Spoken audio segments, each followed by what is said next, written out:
পৃথিবীতে সবচাইতে শ্রেষ্ঠতম দোয়ার স্থান হলো মা বাবা। ওই মা বাবা যদি হাত পাতে আরশ পর্যন্ত পৌঁছে যায়, ওই মা বাবা যদি বদদুয়া করে, পৃথিবীর সব তীর সব টার্গেট মিস হতে পারে, কিন্তু মা বাবার বদদুয়া কখনো মিস হয় না, কখনো মিস হয় না। আর সন্তান মা বাবার জন্য যখন দোয়া করে, পৃথিবীর কোনো হুজুর, পৃথিবীর কোনো বুজুর্গ ব্যক্তির দোয়া কবুলের ব্যাপারে সন্দেহ থাকতে পারে, কিন্তু সন্তান যখন মা বাবার জন্য দোয়া করে, এই দোয়া আল্লাহ ফেলে দেয় না। সুবহানাল্লাহ। কারণ মা বাবার এই দোয়াটা শিখিয়ে দিয়েছেন স্বয়ং আল্লাহ সুবহানাহু ওয়া তাআলা, রব্বির হামহুমা কামা রব্বায়ানি সাগীরা।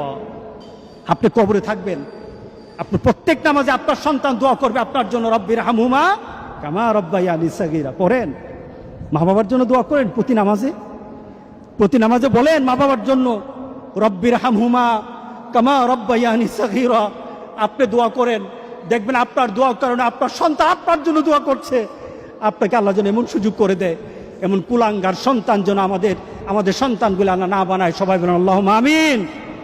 আপনার দালান, আপনার বাড়ি, আপনার সম্পদ, আপনার ব্যবসা, আপনার পৃথিবীর প্রতিপত্তি যত কিছু আছে, সব আপনি দুনিয়াতে ফেলেই চলে যেতে হবে, কিন্তু সন্তান কিন্তু আপনাকে ছেড়ে দিবে না।